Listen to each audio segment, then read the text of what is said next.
Hello friends, आज हम UGC NET और सेट के पैटर्न में कुछ एमसीक्यूज इंपॉर्टेंट एमसीक्यूज प्रैक्टिस करेंगे जूरिस्प्रूडेंस सब्जेक्ट से related. The first question is who is known as the father of modern analytical jurisprudence. इसके चार ऑप्शन आपको स्क्रीन पे दिख रहे होंगे, जिसमें से इसका राइट आंसर जो है वो जॉन ऑस्टिन है। ऑस्टिन को ही is regarded as the father of analytical positivism. यहाँ पे और एक क्वेश्चन बन जाएगा कि एनालिटिकल पॉजिटिविज्म के फादर किसे बोला जाता है, तो वो ऑस्टिन को बोला जाता है। और इन्होंने ये बताया था कि जो लॉ है वो सोवरेन का कमांड है। नेक्स्ट क्वेश्चन जो है वो है the term utilitarianism in jurisprudence is associated with. ये जो आपका यूटिलिटेरियनिज्म का जो ये बात की गई थी, कौन से जुरिस ने बात की थी? हॉब्स ने, ऑस्टिन ने, बेंथम ने, केल्सन ने, कौन से जुरिस ने? आप राइट आंसर मुझे कमेंट सेक्शन में बताइए।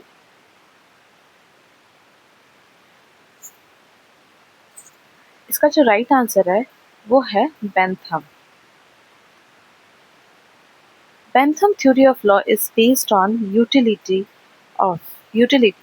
the greatest happiness of greatest number. The next question is, according to Kelson, the grand norm means, Kelsen के अकॉर्डिंग ग्रैंड नॉर्म का क्या मतलब होता है? ऑप्शन आपको दिख रहे होंगे स्क्रीन पे। चार ऑप्शंस इसके हैं: moral, a moral law, supreme law of nature, a basic norm forming the foundation of legal system, a constitutional provision. The right answers हो गए a basic norm forming the foundation of legal system. Kelson pure theory of law possessed, and every legal norms derives its validity time for higher norms. Ultimately, for a basic norm called grand norm. The next question is, the concept of living law is associated with. So living law का जो concept है किससे associated है? एल्रिच से, सैविग्नी से, रॉस्क्यूपाउंड से, डुगेट से। कौन दिया था लिविंग लॉ का कॉन्सेप्ट? आंसर आप गेस कीजिए, कमेंट सेक्शन में मुझे बताइए। राइट आंसर जो होगा वो एल्रिच होगा। Ehrlich of the sociological school believe the real source of law is a living law.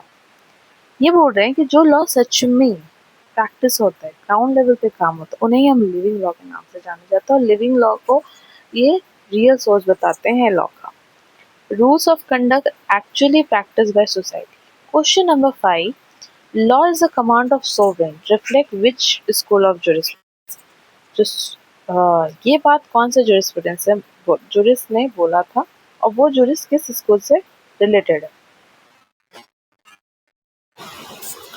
इसका आंसर होगा, आप मुझे बताइए सोच के। You have 5 seconds to think about it. इसका राइट आंसर होगा एनालिटिकल स्कूल, जो भी जस्ट हमने ऊपर पढ़ा था ऑस्टिन के बारे में। ऑस्टिन ने बोला था कि law of command of sovereign.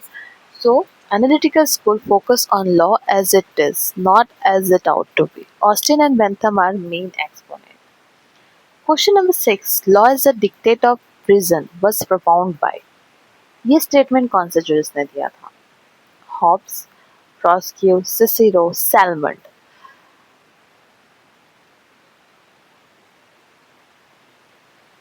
इसका आंसर होगा Cicero. Cicero, a natural law philosopher, considered law as a dictate of reason, conforming to morality. Next question, which juris is associated with the interest theory of right? Interest theory की बात कौन से जुरिस ने की थी? मुझे इसका राइट आंसर सोचिए। राइट आंसर आप गेस कीजिए। Ilhering. Ilhering proposed that rights are legally protect interests, law protects social interest.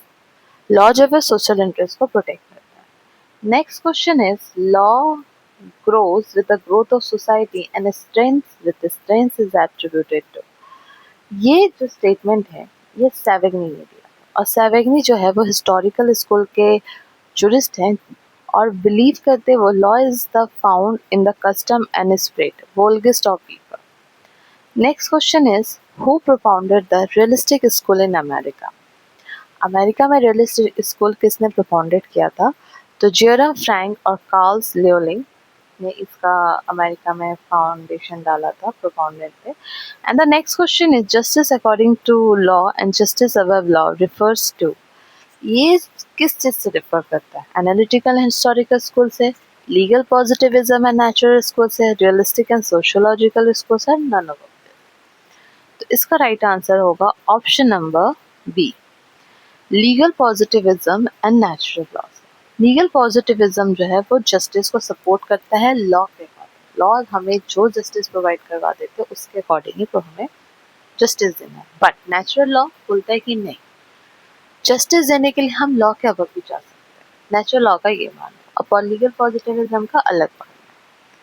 तो थैंक यू, आज के लिए बस इतना ही। अगर आपको कैसा लगा ये वीडियो हमें कमेंट सेक्शन में बिल्कुल बताइएगा, और आपको किस टॉपिक पे नेक्स्ट एमसीक्यू चाहिए प्लीज़ लेट मी नो।